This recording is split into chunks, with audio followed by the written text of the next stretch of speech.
Si Amy Crocker ay isang Amerikanang tagapagmana, mistiko at mapangahas na naging usap-usapan dahil sa kanyang kaakit-akit, malaya at mapusok na pamumuhay. Ginastos niya halos lahat ng kanyang yaman sa paglalakbay at sinabing nakapag-asawa siya ng mahigit 12 beses. Ngunit puro saya nga ba talaga ang kanyang buhay? O may madilim bang lihim sa likod ng kwento ng kakaibang tagapagmanang ito? Samahan mo ako para malaman natin. Si Amy Crocker ay ipinanganak sa lungsod ng Sacramento sa California noong 5 ng Disyembre 1864. Ang una niyang pangalan ay orihinal na baybay na Amy, ngunit sinimulan niyang baybay nito bilang Annie sa mga sumunod na taon upang magtunog na mas makabago. Galing siya sa malaking pamilya, ika-6 sa 7 magkakapatid. Nakatanggap siya ng mataas na uri ng edukasyon ayon sa pamantayan ng panahon. Ngunit dapat nating tandaan na ito ay isang lipunang nasa yugtupan ng pag-unlad sa California noong 1860 sa 1870.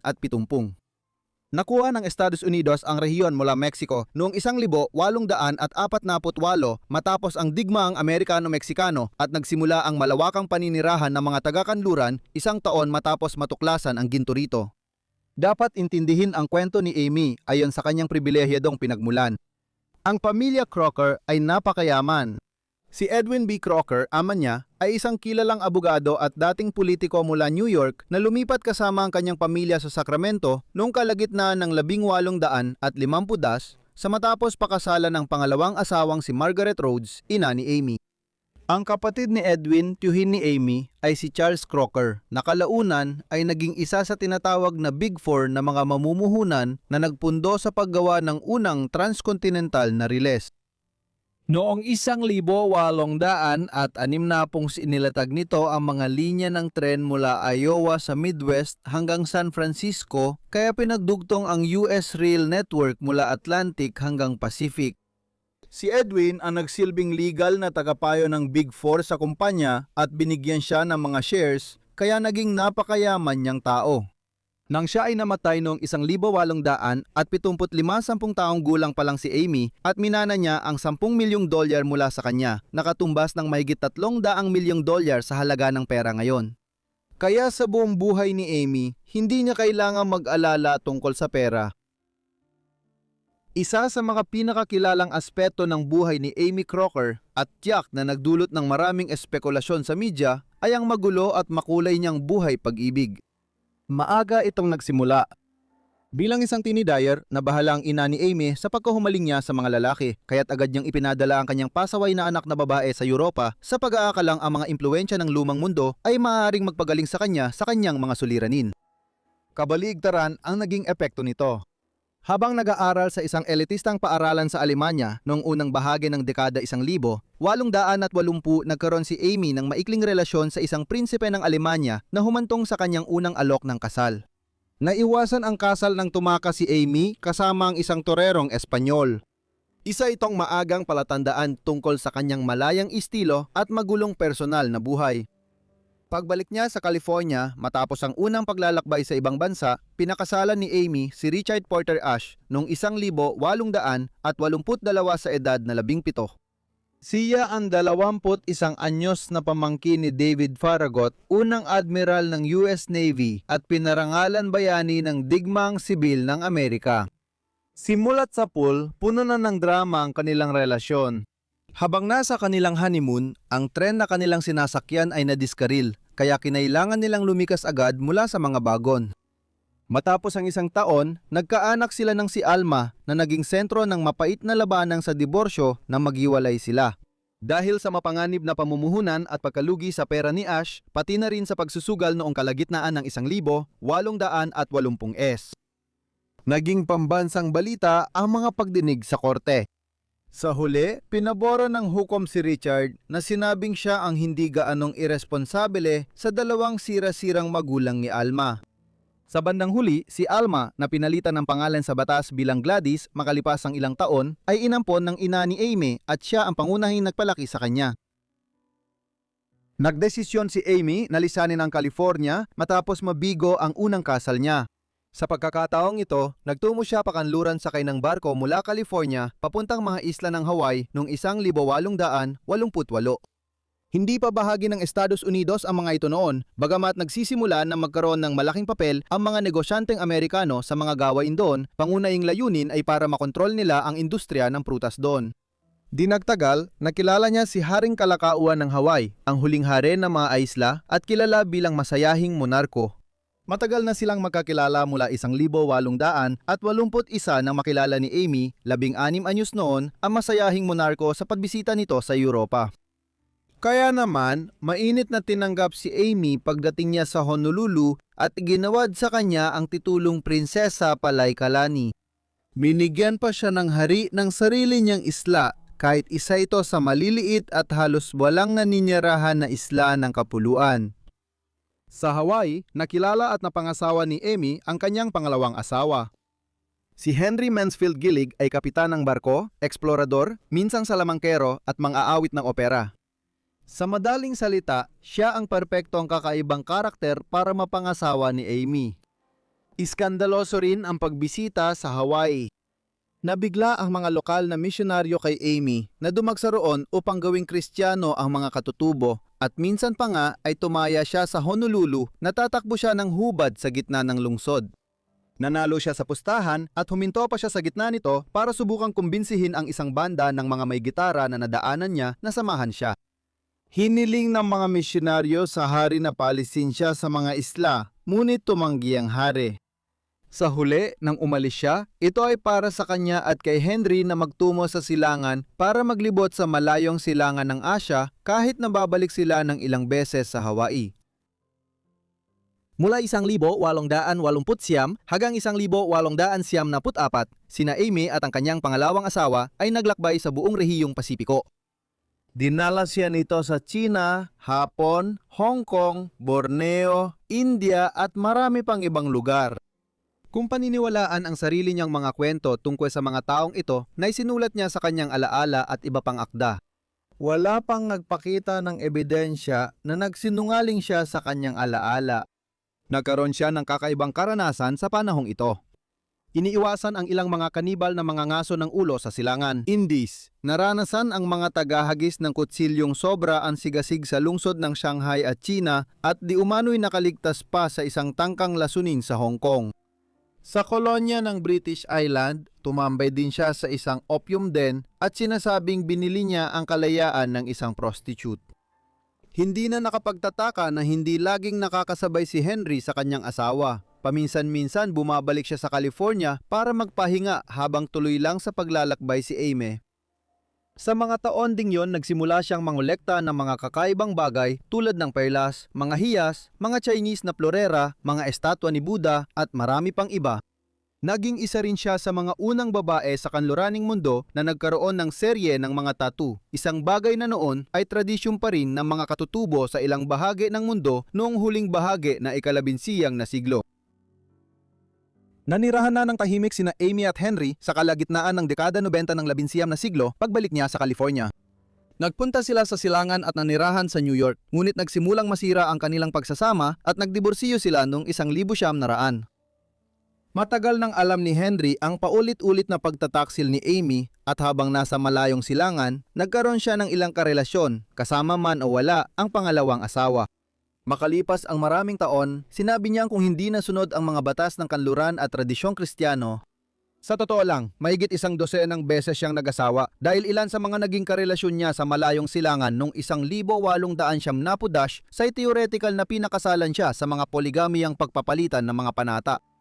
Noong 1900 at isa sa New York, nagkaroon siya ng may tuturing na pinakamatatag at pinakamapagmahal niyang pagsasama. Si Jackson Guru ay isang manunulat ng kanta at isang eksentrikong bohemian katulad ni Amy. Halimbawa, magkasama nilang itinatag ang isang kolonya ng Budista sa New York na hindi nakakaiba para sa maraming residente ng Big Apple na yon, ngunit isang bagay na talagang kakaiba para sa mga nakasaksi noong simula ng ika-20 siglo. Magkasama, naging kilalang magkapareha ang mag-asawa sa paligid ng Manhattan, palaging dumadalo sa mga dula sa Broadway at malalapit na kakilala ng ilan sa mga kilalang manunulat ng lungsod. Si Enrico Caruso, marahil ang pinakasikat na opera tenor noong Gilded Age, ay kaibigan nila at madalas bumisita sa bahay nila kung saan sila nagpapatawag ng pagtitipon na dinadaluhan ng mga tao mula sa kultural na lipunan ng lungsod. Madalas lumabas sa mga pahayagan ng New York ang mga detalye ng mga pagtitipong iyon at regular ding laman ng mga kolum ng tsismis ng lungsod ang mga malisyosong detalye tungkol sa kanilang buhay. Dahil sa ganitong kamumuhay, iniwasan ng mataas na lipunan ng New York ang mag-asawa pati ilang kaanak ni Amy. Gayunpaman, nabighani ang publiko sa kakaibang tagapagmana na maraming kwento ng pakikipagsapalaran at maraming binatang humahanga sa kanya. Tinawag siya ng Philadelphia Inquirer bilang pinakakawili-wiling babae ng kanyang panahon. Walang naging biological na anak sina Amy at Jackson, pero nagampun sila ng tatlo, 2 babae, Dolores at Yvonne, at isang lalaki, Reginald. Si Amy ay nag-ampun ng mag-isa ng isa pang anak na babae na si Yolanda makalipas ang ilang taon, habang muli rin siyang nagkaroon ng ugnayan sa kanyang sariling anak na si Gladys. Ang kanilang masaya, ngunit laging kapanapanabik na buhay pamilya ay nagtapos sa isang trahedya noong 1910 nang pumanaw si Jackson dahil sa mga komplikasyon dulot ng malubhang tonsillitis. Kahit nag-asawa ulit si Amy sa mga sumunod na taon, ginamit pa rin niya ang apelyidong guru buong buhay niya. Pagkatapos ng pagkamatay ni Jackson at dahil dito pati na rin sa paraan ng masusing pagbabantay ng mga pahayagan sa New York sa bawat kilos niya, lumipat siya sa Paris. Ang lungsod ng mga ilaw ay matagal nang kinikilala bilang sentro ng kultura ng mundo noong unang bahagi ng 1910s, 10s at magpapatuloy pa itong hawakan ang posisyong iyon sa loob pa ng 25 taon. Dito siya titira sa susunod na 27 taon kahit madalas siyang bumisita sa US. Ilan sa marami niyang kakilala sa kabisera ng Pransya ay ang pintor na si Henri Matisse, ang eskultor na si Auguste Rodin at ang manunulat at kritikong pampanitikan na si Jean Cocteau. Habang tiyak ding nag-cruise ang landas nila sa iba pang mga Amerikanong naninirahan sa Paris noong 1920s tulad ni na Ernest Hemingway, Gertrude Stein at F. Scott Fitzgerald. Nagpatuloy siya sa pagkakaroon ng makulay na buhay pag-ibig na tumutugma sa pahayag ng mga pahayagan na siya ang reyna ng Bohemia. Dahil sa atensyon sa kanyang kahangahangang pamumuhay, isinulat niya, "Lubos akong naniniwala na ang mabuhay sa pinakaganap na kahulugan ng salitang iyon. Ang pagtuklas ng kagandahan ng pamumuhay at lubusang pakikisalamuha sa mga taong nagsisiksikan sa buhay na ito ay tunay na sining." Ito, sa totoo lang ay iniisip ko ang pinakamataas na artistikong tagumpay na maari nating asahan. Lahat ng kinikilalang sining, ang iyong mga pintura, ang iyong eskultura, ang iyong musika, ang iyong mga libro, lahat ng mga bagay na yon ay mga simbolo lamang ng mas mataas na sining na yon, ang pamumuhay. Noong kalagitnaan ng 1910 ang kanyang bahay ng pantasiya sa lungsod ay naging kanlungan ng mga aristokratang Ruso na tumatakas mula sa Rebolusyong Ruso at pag-angat ng Unyong Sobyet. Nagpakasal pa siya sa 2 sa mga emigrante na yon, una kay Prinsipe Alexandra Miskinov noong 1914. Nagbuma ito ng isang malaking internasyonal na eskandalo dahil nagkaroon siya ng relasyon sa ampun niyang anak na si Yvonne na 15 taong gulang pa lamang noon. Pagkatapos nito, agad na nagsampa ng diborsyo si Amy. Natapos ang kasal nila noong 1916 at makalipas ang 9 na taon, nagpakasal siya kay Prinsipe Mstislav Galitzin. Si Amy ay nasa mahigit 60 taong gulang na nang pakasalan niya si Galitzin, 26 na taong gulang noong 1925. 2 taon lang tumagal ang kanilang relasyon dahil sa agwat ng edad at pagtingin ni Amy sa monogamya bilang tsorya, hindi prinsipyo. Madalas siyang dumalo sa mga kaganapan sa lungsod kasama ang paborito niyang ahas na boa constrictor. Paminsan-minsan ay nakikisalamuha siya kay Aleister Crowley na noon ay kilala na bilang tagapagtaguyod ng mahika, esoterikong kaalaman at malayaw na pamumuhay. Ayon sa kwento, tuwing nakita o sinulatan ni Crowley si Amy, ay inaaya niya itong magpakasal at detalyado niyang itinala ang kanilang 10 taong relasyon sa kanyang journal. Matapos ang huling diborsuyo niya noong 1927, hindi na muling nag-asawa si Amy. Nagpatuloy siyang nanirahan sa Paris ng maraming taon kahit bumaba ang katayuan ng lungsod bilang sentro ng Bohemianismo noong 1930s. Matapos bumagsak ang Wall Street at ang dakilang depresyon, natapos ang kasayahan ng 1920 at 20 at panahon ng jazz. Unti-unti siyang naglaan ng mas maraming oras sa sarili niyang bansa, ang Estados Unidos, noong 1930 dito niya sinimulang tipunin ang pagninilay niya sa buhay para sa isang aklat alaala. Ito ay nailatala noong 1936 sa pamagat na And I Do It Again. Nagbibigay ito ng salaysay tungkol sa kanyang buhay, sa mga kakaibang sitwasyong naranasan niya at sa matibay niyang pananaw sa buhay. Magandang basahin ito kahit halos isang siglo na ang lumipas. Pagkalatala ng And I Do It Again, karamihan ng panahon ay muli nang naninirahan si Amy sa New York City. Humihina na ang kanyang kalusugan at siya ay nasa dekada 70 na. Pumanaw siya noong 7 ng Pebrero, 1941 sa edad na 76. Dinala ang kanyang labi sa California at inilibing sa libingan ng pamilyang Crocker sa makasaysayang sementeryo ng lungsod. Hiniling niya na i-cremate siya kaya inilagay ang kanyang labi sa isang urn kasama ng labi ng ikatlong asawa niya, ang tanging kasal na hindi nauwi sa diborsyo dahil namatay ito habang sila ay mag-asawa pa. Hindi na nakakagulat dahil sa kakaiba niyang pamumuhay, may nangyari pa rin kahit sa kanyang kamatayan at ang urn ay ninakaw ilang panahon matapos siyang ilibing doon. Salamat sa panonood ng video tungkol kay Amy Crocker. Sana naging interesante ito para sa inyo. Ipaalam ninyo sa akin kung anong masasabi ninyo tungkol sa kanyang buhay sa ibaba sa mga komento at kung may mga suggestion kayo, sigurado hinding ilagay ang mga iyon sa mga komento. Sana nakasubscribe na kayo at naka-on ng notifications para agad ninyong makita ang aking mga video. Hanggang dito na lang ako. Magkikita tayo sa susunod na aklat ng buhay.